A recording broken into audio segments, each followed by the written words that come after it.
Welcome to our channel.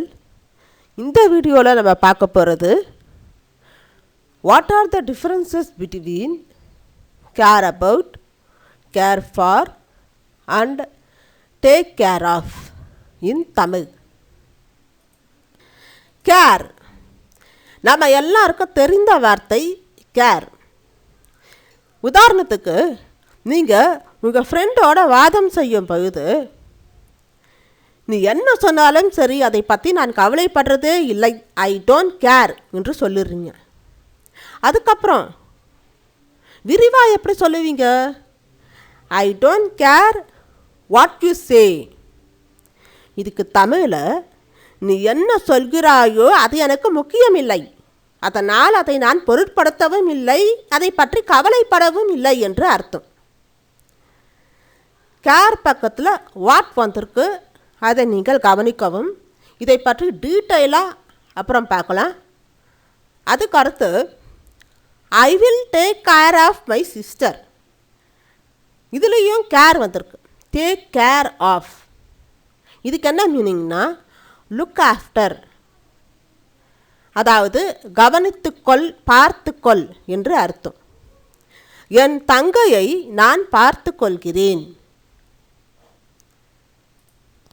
அடுத்து I care for my son.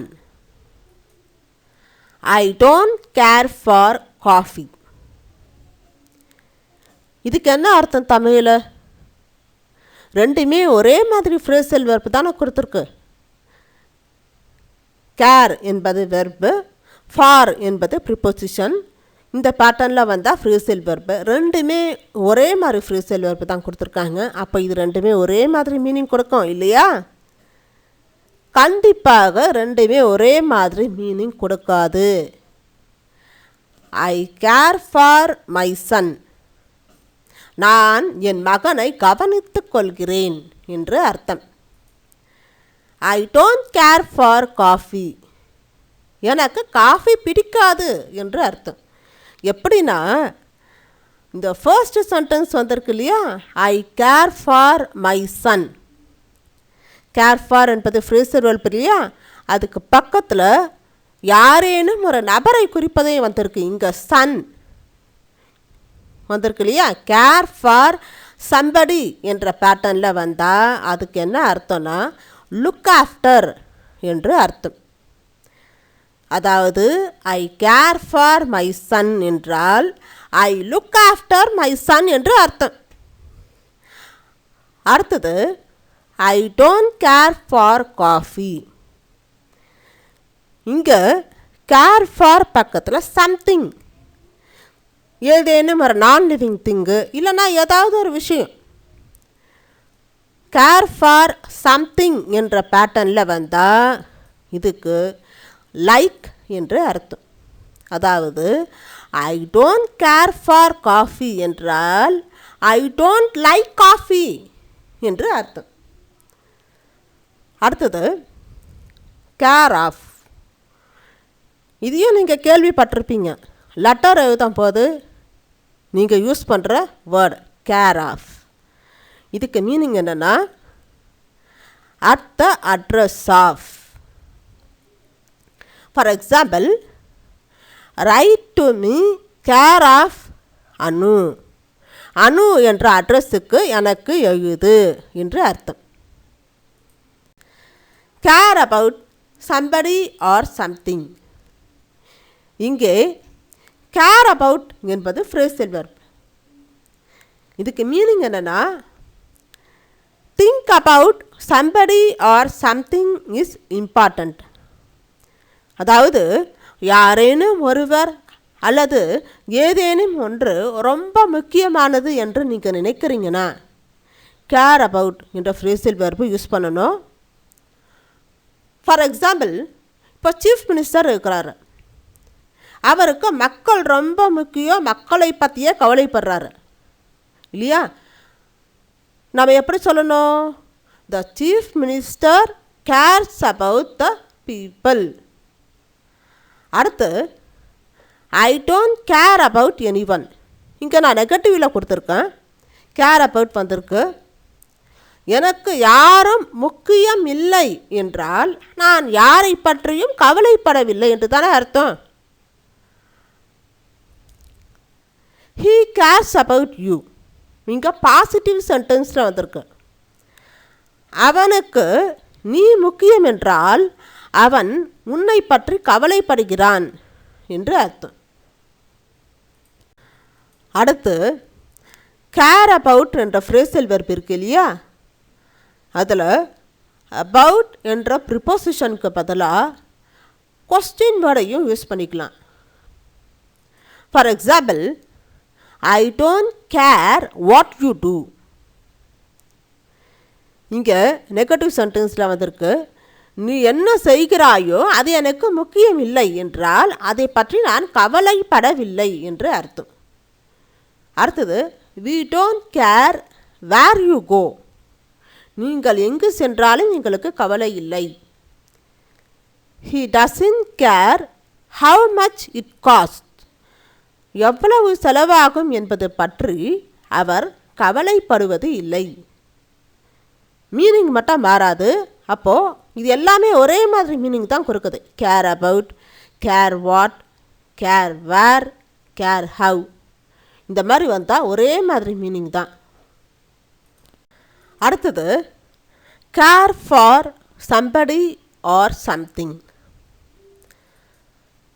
Care for something என்ற பேட்டர்னில் வந்தால் லைக் சம்திங் என்று அர்த்தம்.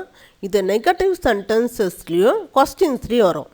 For example, would you care for a cup of coffee? இது கொஸ்டினில் வந்திருக்கு. கேர் ஃபார் என்ற ஃப்ரேசல் வெர்ப் இருக்கு இல்லையா, அதுக்கு பக்கத்தில் a cup of coffee, something, care for something என்ற பேட்டர்னில் வந்திருக்கு. அப்போது லைக் சம்திங் என்று தான் அர்த்தம். Would you care for a cup of coffee என்று சொல்லலாம். இல்லைன்னா would you like a cup of coffee என்று கூட சொல்லலாம். அடுத்தது கேர் ஃபார் சம்படி. இந்த மாதிரி பேட்டர்னில் வந்தால் லுக் ஆஃப்டர் சம்படி, ஒருவரை பார்த்து கொள்ளுதல், கவனித்து கொள்ளுதல் என்ற பேட்டர்னில் வரும். அதுக்கு தான் இதுக்கு மீனிங். கேர் ஃபார் பக்கத்தில் யாரேனும் ஒருவர், அந்த மாதிரி வந்தால் சென்டென்ஸில் வந்தால் லுக் ஆஃப்டர் என்று அர்த்தம். ஐ need to care for him. இதில் கேர் ஃபார் வந்திருக்கு இல்லையா, அதுக்கு பக்கத்தில் ஹிம், யாரேனும் ஒரு நபர், இந்த மாதிரி பேட்டர்னில் வந்திருக்கு. கேர் ஃபார் சம்படி, அப்போது அவரை கவனித்து கொள்ளுதல் என்ற அர்த்தத்தில் இருக்குது. ஐ need to care for him, நான் அவரை கவனித்து கொள்ள வேண்டும் என்று அர்த்தம். டேக் கேர் ஆஃப், இது ஒரு ஃப்ரேஸ். இதுக்கு மீனிங் லுக் ஆஃப்டர், கவனித்து கொள்ளுதல் என்று அர்த்தம். For example, take care of my sister, என்னுடைய சிஸ்டரை கவனித்து கொள். டேக் கேர் என்பது வேறு. டேக் கேர் என்றால் டு பி கேர்ஃபுல் என்று அர்த்தம். ஆனால் டேக் கேர் பக்கத்தில் ஆஃப், டேக் கேர் ஆஃப் என்று வந்தால் லுக் ஆஃப்டர் என்று தான் அதுக்கு மீனிங். மறுபடியும் ஒரு தடவை ரீகேப் பண்ணிக்கலாம். Care about somebody or something. Care about என்ற ஃப்ரேசல் வெர்ப் வந்தால் என்ன மீனிங்? யாரேனும் ஒருவர் அல்லது ஏதேனும் ஒரு விஷயம் ரொம்ப முக்கியமானதுன்னா கேர் அபவுட் என்ற ஃப்ரேசல் வெர்ப் யூஸ் பண்ணிக்கணும். இதில் அபவுட் என்ற ப்ரிப்போசிஷனுக்கு பதிலாக வாட், வேர், ஹவ் என்ற கொஸ்டின் வேர்ட் யூஸ் பண்ணிக்கலாம். ஆனால் மீனிங் மாறாது. கேர் அபவுட் என்றால் யாரேனும் ஒருவர் அல்லது ஏதேனும் ஒன்று, அதாவது விஷயம் முக்கியமானது என்றால் கேர் அபவுட் யூஸ் பண்ணிக்கணும். Care for somebody, look after somebody என்று அர்த்தம். Care for something, like something என்று அர்த்தம். டேக் ஆஃப்டர், லுக் ஆஃப்டர் என்று மீனிங். ஓகேயா? இப்போ ப்ராக்டிஸ்க்கு போகலாம். She doesn't dash the examination. She is not worried whether she passes or fails. The dashல care about என்ற phrasal verb வருமா இல்லை care for என்ற ஃப்ரேஸில் verb வருமா? கேர் அபவுட் என்றால் முக்கியத்தை பற்றி சொல்கிறது இல்லையா? கேர் ஃபார் என்றால் like something, look after something என்ற மீனிங்கில் வரும். அவள் தான் பாஸ் ஆனாலும் ஃபெயில் ஆனாலும் கவலைப்படுறது இல்லையே, அப்போ அவளுக்கு எக்ஸாம் முக்கியம் இல்லை இல்லையா? அப்போது கேர் அபவுட் என்ற ஃப்ரேஸில் verb தான் வரும்.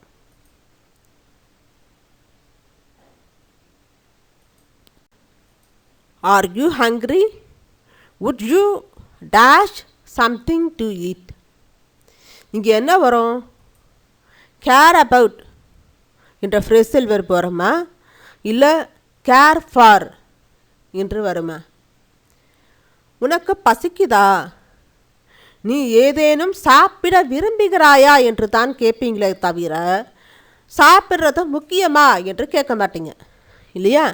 அப்போது இங்கே கேர் ஃபார் என்று தான் வரும்.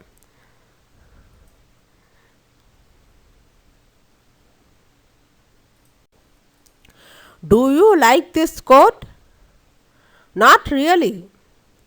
I don't dash the color.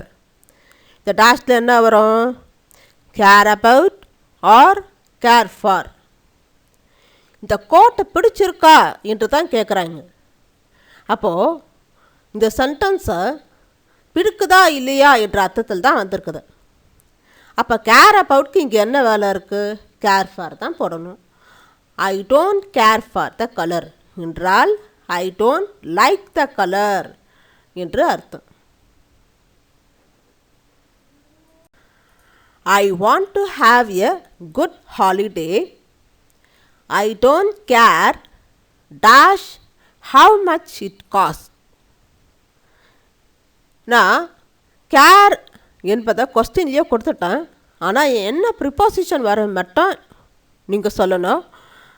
About வருமா, இல்லை ஃபார் வருமா, இல்லை எதுவுமே வராதா? நான் ஒரு நல்ல விடுமுறையை அனுபவிக்க விரும்புகிறேன். எவ்வளவு செலவானாலும் பரவாயில்லை, அது எனக்கு முக்கியம் இல்லை என்ற அர்த்தத்தில் தானே வரும்.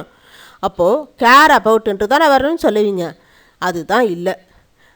அபவுட் என்ற ப்ரிப்போசிஷனுக்கு பதிலாக கொஸ்டின் வேர்டும் வரலான்னு சொல்லியிருக்க இல்லையா? இந்த கொஸ்டினில் ஹவு மச் என்பது ஒரு கொஸ்டின் வேர்டு தானே, அப்போ எதுவுமே வராது. கேர் ஹவு மச், கேர் பக்கத்தில் கொஸ்டின் வேர்டு. நான் ஒரு நல்ல விடுமுறையை அனுபவிக்க விரும்புகிறேன், எவ்வளவு செலவாகும் என்பது எனக்கு கவலை இல்லை. Thank you very much for watching this video. If you like this video, please like, share and subscribe.